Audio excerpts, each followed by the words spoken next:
안녕하세요. 커피앤톡입니다. 오늘도 와주셔서 감사드리고요. 바로 사연을 읽어보겠습니다. 안녕하세요. 종종 채널에 들어와 사연을 듣고 있는 애청자 중 한 명입니다. 살다 보니 제가 이렇게 사연을 남기게 되는 날도 오네요. 저는 워낙 삶이 순탄하지 못하고 가탈이 많은 편이라 웬만한 일이 있어서는 크게 놀라지 않거든요. 남들이 큰일이라고 생각할 수 있는 상황에서도 저는 보통의 자잘한 일로 받아들이고 그냥 웃고 넘기는 편이었죠. 그런데 몇 달 전에 겪은 일은 제 인생에 있어서 정말 충격적이었어요. 그래서인지 한동안 그 일만 생각하면 자동적으로 헛웃음이 나오더라고요. 그래서 저는 오늘 그 일에 대한 이야기 해보려고 해요. 그럼 바로 시작해 볼게요. 요즘은 다들 결혼은 늦게 하거나 안 하는 추세라고 하잖아요. 하지만 저는 어릴 적부터 부모의 사랑을 제대로 받지 못하면서 자랐거든요. 그래서 남들과는 달리 일찍 결혼을 하여 온전한 가족을 만들고 싶었어요. 저희 집안 사정을 잘 모르는 사람들은 부모가 있는데 왜 사랑을 못 받았다 그러냐고 제가 정말 힘든 사람들이 보지 못해 보게 겨워 그런 소리를 하는 거라는 말씀을 하시기도 하더라고요. 하지만 친정엄마는 제가 10살이 되던 해 아버지의 못된 행동을 견디지 못한 채 집을 나가버렸고 이후로는 술을 먹느라 뻑하면 집에 들어오지 않는 아버지 밑에서 견디며 살았어요. 그렇게 저는 그 악몽 같은 집에서 버티며 살다가 성인이 되자마자 뒤도 돌아보지 않고 나와서 혼자 살아왔죠. 저는 학창시절에 공부를 나름 잘하는 편이었고 꿈도 많은 사람이었어요. 하지만 대학교 입학은커녕 책 한 권도 구매해서 읽을 형편이 않습니다. 되었죠. 왜냐하면 애초에 많은 돈을 벌지 못했을 뿐더러 버는 족족 고시원 월세를 내고 먹고 사는 것에 모두 들어갔거든요. 그래도 저는 힘든 일을 겪으며 살아와서 그런가 웬만한 일에는 사람이 쉽게 쓰러지지 않는다는 것을 일찌감치 깨닫게 되었죠. 그래서 저도 나쁜 짓만 빼고는 웬만한 아르바이트는 모두 섭렵했던 것 같아요. 남자가 하기 힘든 일도 해봤고 심지어 배달 오토바이도 타봤죠. 게다가 지금의 남편을 만나 가정을 꾸리기 전까지는 새벽부터 우유 배달에 식당일 그리고 저녁에는 배달 아니면 대리운전 일까지 하면서 하루에 아르바이트를 3개씩 했어요. 하지만 이렇게 바쁘게 살아왔음에도 불구하고 어린 나이에 제한 몸 책임지는 것은 쉽지 않더라고요. 벅하면 고시원비를 밀려서 주인 아주머니가 재촉을 해댔거든요. 아가씨, 이번에도 고시원비가 밀렸더라. 우리는 보증금도 안 받는 곳인데 매달 이렇게 밀리면 어떡해? 죄송합니다. 이번 주 금요일에 돈이 들어오니까 받는 대로 바로 보내드릴게요. 어리다고 봐주는 것도 한두 번이지 다음 달에 또 밀리면 그때는 정말 쫓아낼 거야. 제가 여기저기 발에 불이 나도록 뛰어다녀도 사는 게 참 쉽지 않더라고요. 하지만 저는 집보다는 고시원이 천국이었죠. 물론 어쩔 때는 자꾸만 고시원비를 재촉해드는 주인 아주머니가 미웠어요. 돈도 많을 텐데 그 몇 일 좀 봐주는 게 그렇게 힘드나라는 생각이 들었거든요. 하지만 지금 생각해보면 고시원 아주머니께서도 말씀만 그렇게 하셨지 누구보다 제 사정을 잘 아시고 도와주신 분이기도 하더라고요. 제가 매번 끼니를 챙겨 먹지 못하고 돌아다니니까 샌드위치나 가을 같은 것들을 가져다 주시기도 하고 가끔씩은 다른 고시원생들 몰래 조금씩 월세를 깎아주시기도 했었거든요.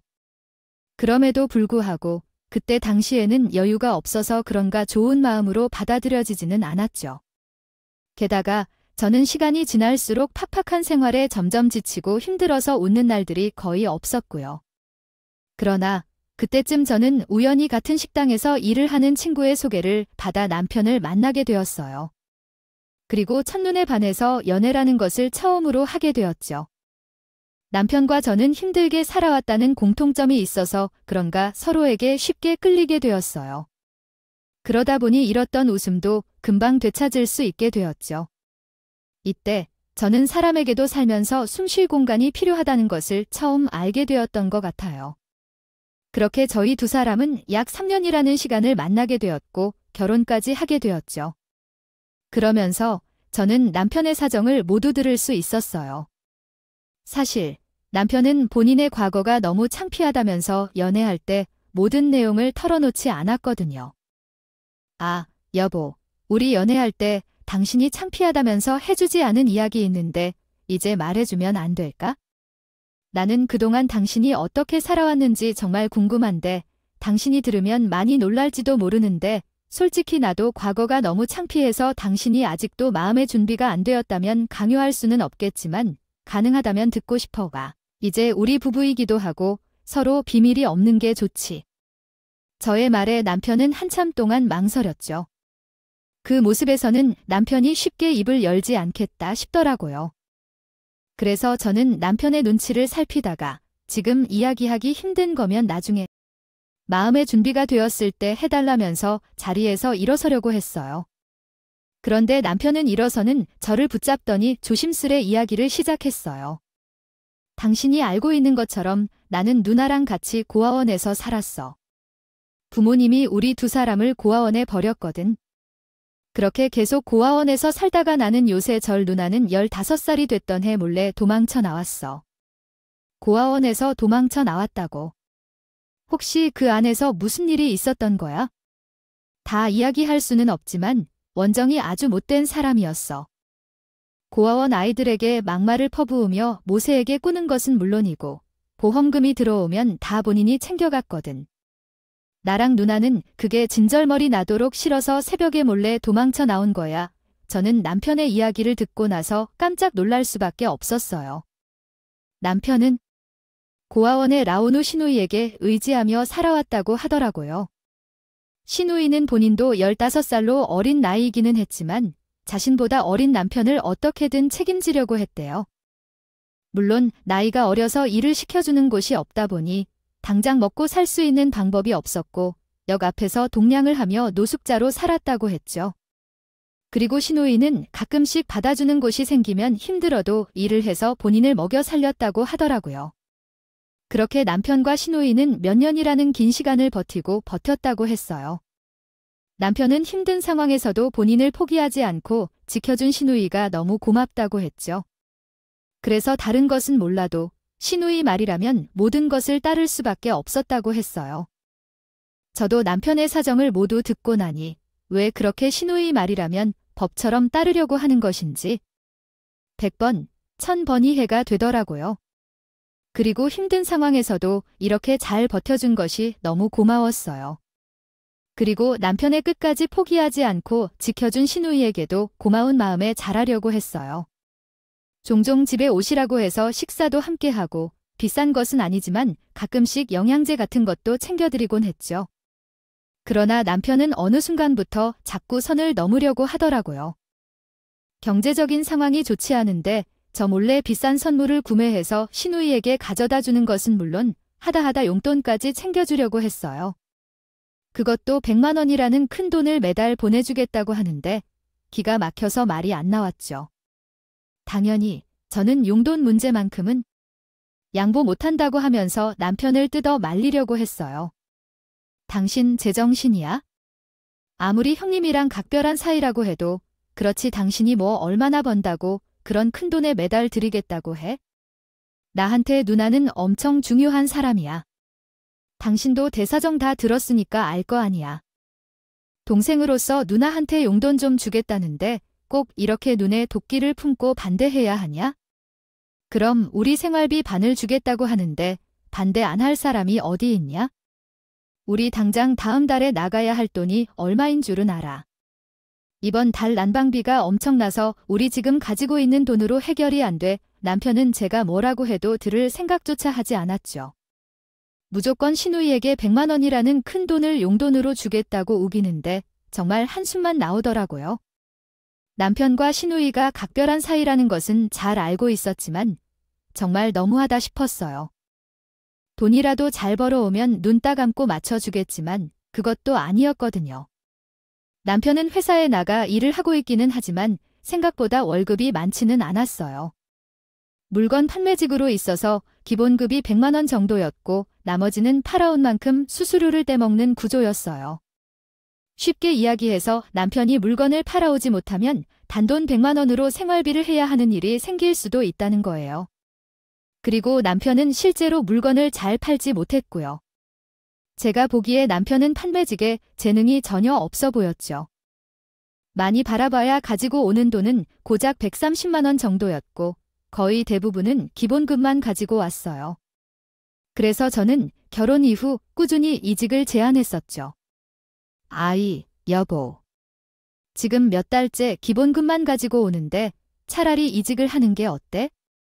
이대로 가다가는 조만간 지금 회사에서 해고될 것 같은데 해고 통보받기 전에 다른 곳으로 옮기는 게 낫지 않을까? 아이, 나만 못 살고 있는 것도 아니고 정직원인데 해고될 일은 거의 없을 테니까 너무 걱정하지 마. 아무리 그렇다 해도 당신이 물건 못 팔고 기본급만 받고 있으면 눈치 보일 거 아니야. 그러니까 판매직은 포기하고 다른 일자리를 알아보자. 싫어. 너는 지금 회사만큼 마음에 드는 곳이 없단 말이야. 직원들끼리 분위기도 좋고 물건을 못 팔아도 눈치 주는 사람이 거의 없어. 그러니까 나는 지금 회사에 계속 다닐래?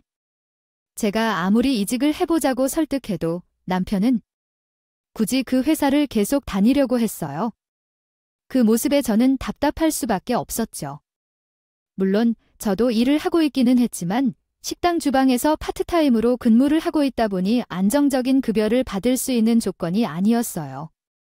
그래서 매달 생활비 걱정을 할 수밖에 없었고 어쩌다 목돈이 들어가야 할 일이 생기면 머리가 터질 것 같았죠. 그렇기에 남편이라도 다른 사람들처럼 최소 200만 원 정도의 월급을 받았으면 좋겠다는 생각을 했어요. 그 정도만 받아와도 최소한 저희 두 사람은 숨통이 되어 편하게 살 수는 있었거든요.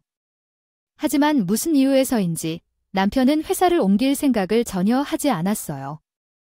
물어보니까 남들만큼 200만 원 이상의 월급을 준다고 해도 옮길 생각이 전혀 없다고 하더라고요. 그런데 남편은 당장 먹고 살 걱정을 해도 모자란 상황에서 시누이 용돈 이야기까지 꺼낸 거예요. 당연히 저는 남편이 말도 안 되는 소리를 늘어놓으니 마음고생을 할 수밖에 없었어요. 만약 다른 사람들처럼 저희 두 사람 옆에도 부모님이 계셨다면 이런 마음고생은 하지 않아도 되었겠죠. 하지만 현실을 명절에 찾아갈 곳도 없고 세상에 기댈 사람이라고는 서로밖에 없는 상황이었어요. 그런데 남편이 몇 달 내내 시누이 용돈을 100만 원이나 주자고 꾸두기니까 저는 점점 짜증이 나게 되었죠.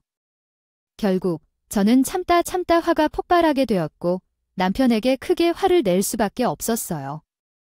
당신이 형님한테 고마운 마음 가지고 있는 거 나도 알아. 하지만 그렇다고 해서 용돈을 100만 원씩 드리는 건 너무 심하잖아. 우리 먹고 사는 것도 힘들어 죽겠구만. 100만 원이 네 집게 이름도 아니고 매달 어떻게 부담할 건데? 매달 내 기본급이 나오니까 그걸 주면 되잖아. 그게 딱 100만 원이니까 그걸로 누나 용돈 주고 나머지는 당신 월급이랑 내 월급이랑 합쳐서 알뜰살뜰 살면 되지. 알뜰살뜰 웃기고 있네. 당신 최근에 기본급 넘겨서 가져온 적 없잖아. 지금 넷째 달째 기본급만 가지고 하는 무슨 헛소리야? 용돈 100만 원은 절대 못 해주니까 꿈도 꾸지 마. 저는 이런 상황에서 제가 물렁하게 나가면 정말로 눈뜨고 코 베일 것 같았죠. 그래서 남편 놈에게 단호히 이야기했어요. 그러나 남편도 쉽게 포기할 생각을 하지 않았죠.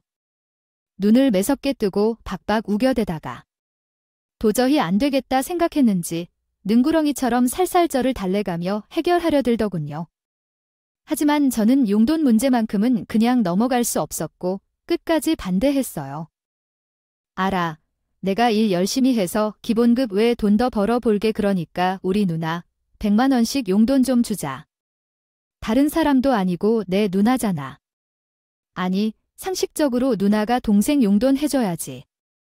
동생이 누나 용돈 주는 경우가 어디 있냐? 게다가 형님도 돈도 잘 벌고 있다면서.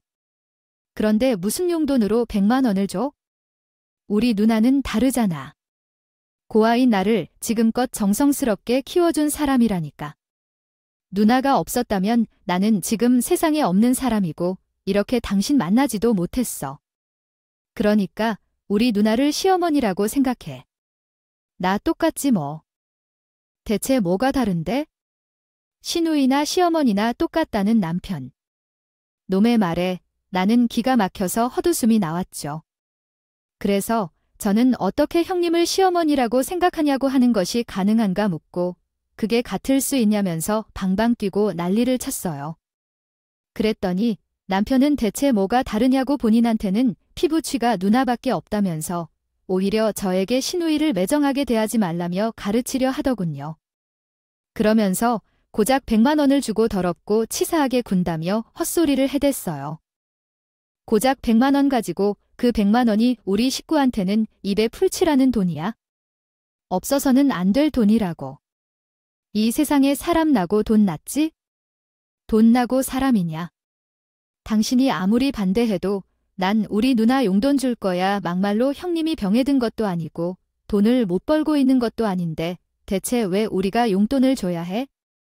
돈 없어서 단칸방에서 사는 주제에 무슨 100만 원을 용돈으로 주냐고? 어디 굶어 죽고 싶으면 당신 마음대로 해봐에 저는 이렇게 강하게 이야기를 하면 남편이 제 말을 듣고 고집을 꺾을 줄 알았어요. 하지만 남편은 제가 반대를 하면 할수록 더 날뛰더라고요. 몇 달간 남편과 이 문제로 자꾸 입씨름을 하다 보니 저도 점점 지쳐갔죠. 남편은 이 핑계에 저 핑계 대면서 여전히 100만 원씩 용돈을 주기 위해 시도를 하더라고요. 그래서 저는 결국 남편에게 이혼 소리까지 하게 되었어요. 시누이에게 매달 100만 원씩 용돈을 줄 생각이라면 이 결혼 포기하고 이혼하겠다는 말까지 꺼냈죠. 그러자 남편은 제 입에서 이혼 소리까지 나올 줄은 몰랐는지 어쩔 줄 몰라 하더라고요. 그러나 그것도 잠시뿐이었어요. 남편은 결코 뜻을 굽히지 않았거든요. 저는 미안함이라고는 전혀 없는 당당한 남편의 태도에 이혼을 진지하게 생각하게 되었어요. 하지만 또 막상 이혼을 하려고 보니 계속 주저하게 되는 거예요. 불우한 가정 환경 속에서 살아왔으니 남편과 알콩달콩 가정을 잘 꾸려가고 싶었는데 괜히 실패자가 된 것 같았죠. 게다가 시누이 용돈 문제만 없다면 남편은 정말 좋은 사람이었어요. 무엇보다 저는 여전히 남편을 사랑하고 있었죠. 그래서 사랑과 현실 사이에서 계속 고민만 하고 있었던 것 같아요. 그렇게 그날로부터 약 2주라는 시간이 흐르게 되었죠. 어느 날 식당 주방에서 한창 일을 하고 있는데 사장님께서 다가오시더니 누가 저를 찾아왔다면서 밖에 잠시 나가보라고 하는 거예요. 사장님의 말씀에 저는 처절 사람이 없는 데라는 생각을 하면서 밖으로 나가보았어요. 그런데 친정엄마 나이 정도 되어 보이는 사람 한 명이 가게 앞 주차장에 멀뚱멀뚱 서 있더라고요. 처음에는 저를 버리고 간 친정엄마와 비슷한 느낌이 있어서 어떻게 알고 여길 찾아왔지라는 생각을 했는데 자세히 보니 제가 아는 사람은 아닌 것 같더라고요. 그래서 저는 식당 손님 중 한 명인가라는 생각을 하며 앞으로 다가가 말을 걸었어요. 저기, 저를 찾으신 분이 맞으실까요? 아, 네, 그거 승훈이 쳐대는 사람 맞죠? 그런데요, 누구신데 저를 찾아오셨나요? 그게 제가 승훈이 생모이고 그쪽 시어머니 되는 사람입니다. 저는 처음에 저를 찾아온 사람이 이야기를 듣고 뭘 잘못 들은 건가라는 생각을 했었죠. 뜬금없이 일하는 곳으로 찾아와서 이상한 소리만 늘어놓으니 황당하더라고요. 그리고 시어머니라고 하는 사람의 말에 믿을 수가 없었어요. 남편은 저에게 자신이 고아이고 버려졌다고 했잖아요. 아니, 그런데 갑자기 시어머니가 남편도 아니고 제 앞에 나타난 게 말이 안 된다고 생각했죠. 그것도 자식을 버린 사람이 무슨 낯짝으로 당당하게 찾아오겠어요. 그래서 저는 시어머니라고 하는 사람을 잔뜩 의심하면서 남편이 본인 자식이라는 증거가 있냐고 물었어요. 그랬더니 시어머니라고 하는 사람은 이것도 증거가 될지 모르겠다면서 가방을 뒤적거리더니 남편이 어릴 적에 함께 찍은 사진과 고아원에서 가지고 온 서류에 초기가 찍혔더라고요. 붙어있던 입소 사진을 비교해보라며 저에게 내밀었어요. 그런데 정말 기가 막히게도 시어머니가 준 서류에 붙어있던 사진과 남편과 함께 찍은 사진 속 얼굴이 똑같았어요. 저는 사진 확인을 한 후 두 사람이 모자 사이가 맞다는 것을 인정하게 되었죠. 그러나 두 사람이 모자 사이가 맞다는 것을 확인하고 저는 시어머니에 대한 의심이 더욱 커졌어요. 그래서 이것저것 질문을 하게 되었죠. 아내, 사진을 보니 모자 사이는 맞는 것 같네요. 그런데 제가 여기서 일하고 있는 것은 어떻게 알고 찾아오신 거예요? 그게 승훈이 소식을 알아보다가 우연히 결혼했다는 것을 알게 되었어요. 그리고 여기저기 알아보다가 집 주소까지 알게 되었고요. 그래서 두 사람 신혼집 주변에 몰래 숨어 있다가 출근할 때 뒤쫓아왔어요. 저는 시어머니의 말을 듣고 너무 황당했어요. 것인지 궁금하다고 말했어요. 건지는 잘 모르겠지만 저희 부부는 돈도 없고 해드릴 것도 없으니까 그냥 돌아가시라고 이야기를 했어요. 그랬더니 시어머니는 뒤돌아 식당으로 들어가려는 제 팔목을 다급히 잡더니 본인은 뭘 바라고 온 게 아니라면서 할 말이 있으니까 제발 들어만 달라고 하더라고요. 너무 애절하게 부탁을 하는데 신경이 쓰여 그냥 무시하고 들어갈 수가 없었죠. 결국 저는 무슨 할 말이 있어서 저를 찾아온 것인지 들여다보자라는 생각에 조용한 테라스 쪽으로 모시고 가게 되었어요. 그리고는 바빠서 빨리 식당에 들어가 봐야 한다고 하실 말씀이 있으시면 빨리 하시라고 했죠. 그랬더니 시어머니는 다짜고짜 이상한 말씀을 꺼내시는 거예요.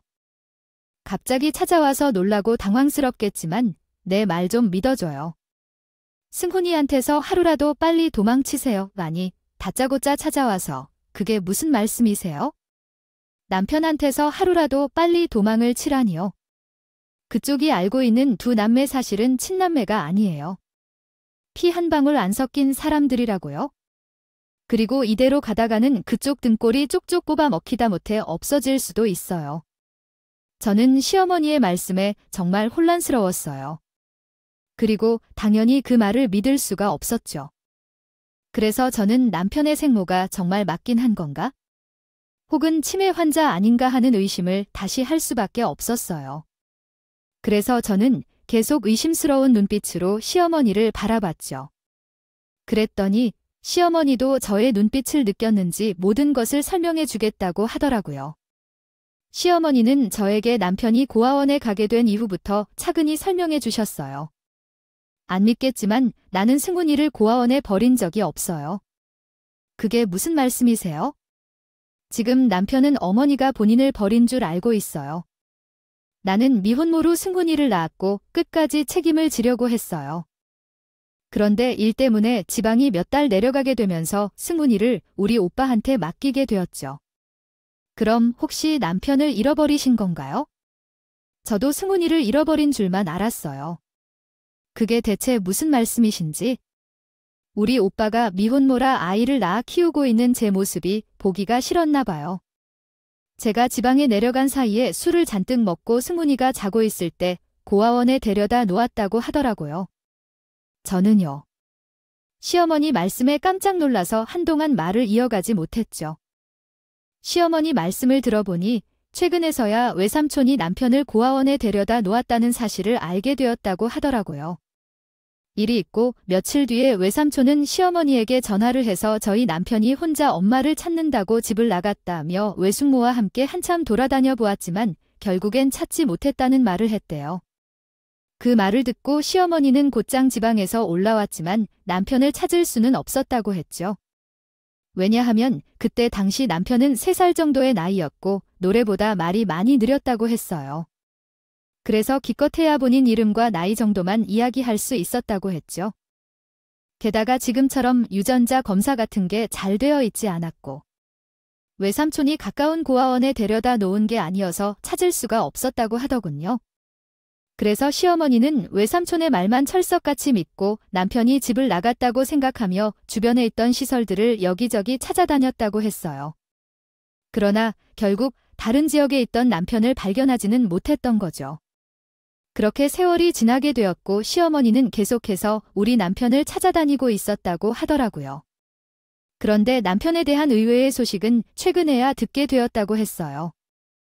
얼마 전에 외삼촌이 암으로 세상을 떠나게 되었는데 그제서야 남편을 맡긴 고아원의 이름을 알려주며 이런 일이 될 줄은 몰랐다고 사과했다는 거예요. 그 이야기를 듣고 시어머니는 정신없이 고아원에 찾아가 남편의 소식을 물었다고 했죠. 그러나 고아원 원장님은 남편이 성인이 되어 나간 이후로는 소식이 끊어진 상황이라 본인도 아는 게 없다고 했다고 해요. 게다가 남편과 친하게 지내던 사람들도 서로 연락이 안 되는 상황이라 도움을 받을 수 없었다고 하더군요. 결국 시어머니는 남편의 사진 몇 장과 고아원 입소 서류만 받아서 나오게 되었고 가지고 나온 것들을 활용해 남편 소식을 직접 알아볼 생각이었다고 해요. 하지만 넓은 대한민국 땅에서 남편이 어디 있는지 찾는 건 사막에서 바늘 찾기였고 결국 또다시 사람 뒷조사를 해주는 전문 업체에 찾아가게 되었다고 하더라고요. 물론 그동안 몇 번이나 여러 업체를 통해 진행을 해보았지만 가지고 있는 거라고는 주사위 때 함께 찍은 사진이 전부여서 남편을 찾는 게 쉽지는 않았다고 했죠. 심지어 사기를 당한 적도 있었다고 하고요. 그러나 얼마 전에는 상황이 달라졌다고 하더라고요. 시어머니가 고아원에 다녀오면서 가지고 온 서류를 확인해 보니 남편은 다행히도 어릴 적 이름을 그대로 사용하고 있었고 다행히도 성인이 되기 직전에 사진까지 챙겨 나와서 그것을 활용할 수 있었다고 했죠. 전문 업체도 시어머니가 가지고 간 자료들을 보고 이전과는 느낌이 사뭇 달랐다고 했어요. 그렇게 시어머니는 희망을 가지고 한 주를 보냈다고 하더라고요. 그리고 일주일 만에 전문 업체로부터 남편의 소식을 듣게 되었다고 했죠. 그런데 시어머니는 기대했던 것과는 다르게 남편에 대한 충격적인 소식을 듣게 되었다고 했어요.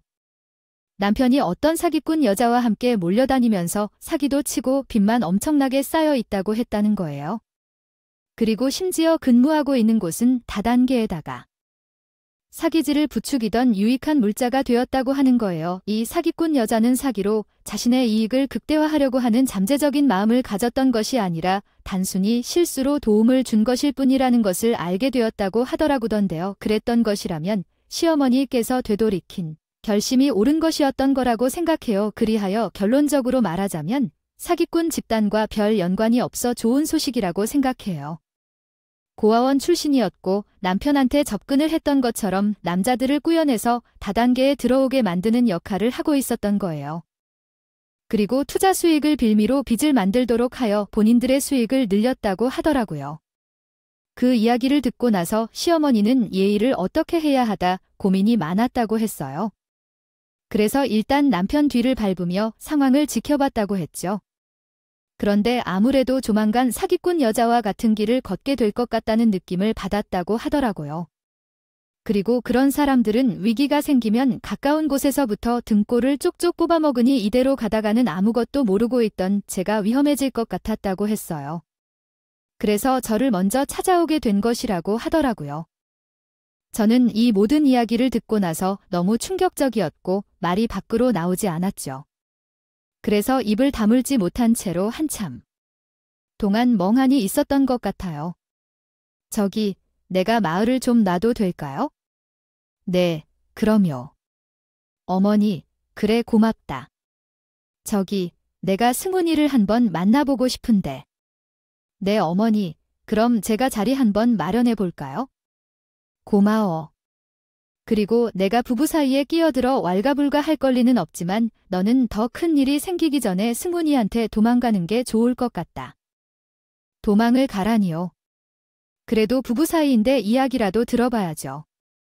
내가 지금까지 이야기해줬자니? 내가 승훈이 옆에 있으면 더 힘들어질 수도 있어. 이번 일은 내가 승훈이 만나 이야기 들어보고 알아서 정리할 테니까 너는 나중에 이혼 서류 보내서 관계 정리하면 될 거야. 우리 그렇게 하는 걸로 하자. 시어머니는 제 손을 꼭 잡고 미안하다며 남편 회 대신해서 사과를 하셨죠. 그리고는 저에게 빨리 도망가라고 당부하셨어요. 하지만 저는 남편의 입으로 이게 어떻게 된 것인지 이야기를 들어봐야 할 것 같은 거예요. 그래서 시어머니에게 영문도 모르고 이렇게 도망갈 수는 없다고 하며 이혼을 하더라도 남편에게 제대로 확인을 해본 후 결정하겠다며 같이 만나보자고 했죠. 결국 시어머니는 제 뜻에 따라 남편을 같이 만나기로 하셨어요. 그렇게 저는 저녁에 퇴근한 후 시어머니를 모시고 집에 들어가게 되었죠. 그리고 얼마 뒤 퇴근한 남편과 이야기를 나누기 시작했어요. 핏줄이 당긴다는 말처럼 저는 당연히 남편이 금방 시어머니를 알아볼 줄 알았어요. 그러나 예상과는 다르게 남편은 너무 어릴 때 헤어져서 그런가 시어머니를 전혀 알아보지 못하더라고요. 여보, 옆에 앉아 계신 분은 누구세요? 혹시 장모님이야? 아니, 엄마 아니야? 이분, 당신의 친어머니셔요. 뭐라고? 당신은 왜 내 허락 없이 이 사람을 함부로 우리 집에 들여나 고아원에 버려놓고 여기가 어디라고 찾아와요? 당장 나가요. 남편은 본인을 고아원에 버린 사람 얼굴을 마주하고 싶지 않으니 당장 나가라며 소리를 질러댔어요. 하지만 시어머니는 꿈쩍도 하지 않았고 오히려 차분하게 탈말이 있으니 일단 앉아보라며 이야기를 하셨죠. 그리고 흥분해서 난리를 치는 남편에게 저에게 했던 말씀을 그대로 하셨어요라고 말하셨고 그 사기꾼 여자와 회사 이야기를 꺼내면서 대체 왜 이런 짓을 했냐며 나 물으셨죠. 하지만 남편은 시어머니에게 무슨 헛소리를 하고 있는 거냐며 큰 소리를 내더라고요. 그리고 본인이 그런 짓을 하고 다닌다는 증거 있냐고 당장 집에서 나가라며 방방 뛰는 거예요. 그러나 시어머니께서는 표정 하나 바뀌지 않고 업체를 통해 알아본 후 받아온 증거 동영상이 있다며 남편 앞에 꺼내놓고 보여주셨어요. 남편은 얼떨결에 그 동영상을 확인하게 되었고 결국 한숨을 크게 쉬며 모든 것을 털어놓기 시작했죠. 남편 말에 의하면 사기꾼 여자는 고아원에서 같이 자란 피 한 방울 안 섞인 누나가 맞다고 했어요. 본인이 고아원에 들어간 후 어느 정도 자랐을 때 형들에게 괴롭힘을 당한 적이 있는데 그때 그 사기꾼 여자가 나서서 도와줬다고 하더라고요. 그때부터 두 사람은 서로를 남매라고 부르며 살았다고 했죠. 그렇게 시간이 지나 사기꾼 여자는 본인보다 2년 먼저 고아원을 나오게 되었고 이후 남편도 성인이 되면서 시설을 나와 살게 되었다고 했어요. 남편은 고아원에 있을 때 항상 자유를 꿈꿨는데 막상 밖으로 나와보니 살아가는 게 정글이었다고 했죠. 나라에서 주는 지원금만으로는 먹고 살기가 쉽지 않았다고 했어요. 그때 당시에는 지금과는 달리 지원금이 거의 없는 수준이었고 항상 돈 때문에 막막했다고 하더라고요. 그래서 유일하게 믿는 동화 주인공이었던 사기꾼 여자에게 도움을 받고 싶었고 어떻게든 연락을 하고 싶다고 했죠.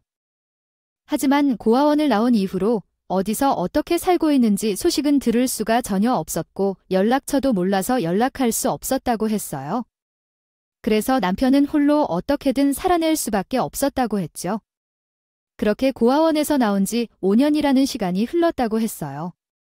그때쯤 남편은 음식점에서 서빙 일을 했는데요. 하고 있었는데 우연히 손님으로 사기꾼 여자가 들어왔다고 했죠. 그런데 그 여자는 딱 봐도 돈을 엄청 벌어 성공한 듯 보였다고 했어요. 아무리 봐도 머리부터 발끝까지 명품으로 가득했고 귀티나는 게 고아원에 있을 때와는 너무나도 달랐다고 했죠. 그렇게 두 사람은 그날 오랜만에 재회할 수 있었고 얼마 후 따로 만나 회포를 푼 후 종종 연락을 하면서 지냈다고 하더라고요. 그런데 다시 만난 지 2달 정도가 되었을 쯤 사기꾼 여자가 저녁에 술 한잔 하자고 연락을 해야 돼요. 그리고는 이상한 제안을 했다는 거예요. 그 여자는 그날 남편에게 하루 벌어 하루 먹고 사는 식당 일 말고 편하게 돈을 벌 수 있는 방법이 있다며 꼬드겼다고 했죠. 남편은 대체 그게 뭔가 하고 들어봤는데 알고 보니 그 일이 바로 다단계였다고 하더라고요. 사기꾼 여자 말을 들어보니 다단계로 수익을 내고 그걸 사장한테 재투자를 하면 돈을 엄청 벌어준다고 했대요. 남편은 처음에 이게 사기인 것 같아 의심을 잔뜩 했다고 했죠. 아니, 의심을 했다면서 근데 왜 다단계 일을 하고 있는 건데 그게 나도 처음에는 의심을 했지? 근데 누나가 본인도 그렇게 해서 돈을 엄청 벌었다고 명품만 걸치고 다니는 거 안 보이냐면서 안전한 일이니까 괜찮다 뵙고 싶더라고. 당신 진짜 바보야. 그게 원래 다단계 수법이잖아. 나도 그런 줄 알고 처음에는 좋게 거절하려고 했어. 그런데 누나가 본인 앞으로 있는 건물이라고 하면서 사진을 몇 개 보여주더라고. 그거 보고 살짝 넘어가게 된 거야. 그런데 누나가 그 틈을 놓치지 않고 사람을 들었다 하더라고. 이게 대체 무슨 소리인가 했더니 남편이 살짝 넘어가려고 할 쯤에 그 여자는 그 틈을 놓치지 않고 당장 지금 하지 않으면 안 된다고 상황을 만들었다고 해요. 하지만 그때까지만 해도 남편은 돈도 없고 괜히 한다가 실패하면 인생을 말아먹을 것 같아서 좋게 거절의 표시를 했다고 했어요. 하지만 사기꾼 여자는 돈 문제라면 걱정하지 말라면서 본인도 고아원 출신인데 어떻게 살고 있는지 모르겠냐며 도와주겠다고 했다더군요. 그러면서 대출을 제한했다고 해요. 지금 당장은 식당에서 잔잔바리로 돈을 벌고 있어 투자할 금액이 없을 테니 본인이 남매 상봉 기념으로 회사의 이야기를 잘해서 돈을 빌릴 수 있게 만들어주겠다고 했을 거라 생각하지 않았던 것 같아요. 하지만 결국 그들이 협박을 하고 있는 것을 깨닫고는 많은 충격을 받았답니다. 기분이 안 좋은 상황이었을 텐데 조언이나 도움이 필요하신가요? 하겠어라는 생각을 했대요. 그렇게 남편은 그 말도 안 되는 제안을 받아들였던 거죠. 저는 남편의 이야기를 듣는데 왜 그런 짓을 한 것인지 정말 답답했어요. 시어머니의 표정도 심란한 듯 보였죠. 아무리 믿는 누나라고 해도 그렇지? 아이크업도 없이 함부로 그런 제안을 받아들이면 어떻게 해? 미안해. 그때까지 나는 세상 물정 모르는 나이였고 다단계에 대해 건너 듣기만 했지? 정확하게는 알고 있는 게 없었어. 그래도 따로 알아보고 시작을 했어야지. 생각도 없이 거기 따라가서 대출 계약서에 사인을 하면 어떻게 해? 정말 미안해. 나도 일이 이렇게 될 줄은 몰랐어. 그냥 그때 너랑 결혼을 염두에 두고 있던 상황이어서 빨리 돈을 모아야 된다는 생각밖에 없었어. 이게 다 내 잘못이다. 승훈아, 이 엄마가 미안하다. 남편은 눈물과 콧물이 다 흘리면서 다시 했다. 이야기를 시작하더라도 본인은 사기꾼 여자처럼 돈을 많이 벌어갈 수 있을 줄 알았는데 역시나 제대로 된 수익은 없었다고 했어요. 물론 처음에는 의심을 걷어내기 위해서 수익금을 조금씩 낼 수 있게 설정을 해놓았다고 했죠. 결국 남편은 그들의 속임수에 완전히 넘어가게 되었고 돈이 벌리니까 신이 나서 계속 돈을 빌려 투자하기 시작했다고 하더라고요. 그러나 얼마 지나지 않아 수익은 점점 떨어지게 되었고 결국에는 바닥에 치게 되었다고 했어요. 차라리 거기서 멈추고 돈을 갚았으면 나왔을 텐데 남편은 마이너스를 해결하기 위해 빚을 내고 또 냈다고 했죠. 당연히 사기꾼들은 입에 발린 소리로 아직 경력이 모자라서 수익을 못 내고 있는 거라며 가스라이팅을 했대요. 그러면서 계속 돈 뜯어갈 생각만 했던 거예요. 그렇게 시간은 흘러 남편은 저에게 판매직으로 회사를 다니고 있다며 거짓말을 한 채로 결혼을 했던 거죠. 그러나 빚은 남아있고 수익도 없는 상황이니 남편은 이러지도 저러지도 못한 상태로 영혼 없이 사기꾼 사무실로 출근을 할 수밖에 없었다고 하더라고요. 게다가 매월 저에게 가져다 주던 기본급 100만 원도 다 빚으로 쌓이고 있었다고 했어요. 그러니 회사를 나오고 싶어도 빚 때문에 버티고 있을 수밖에 없었던 거죠.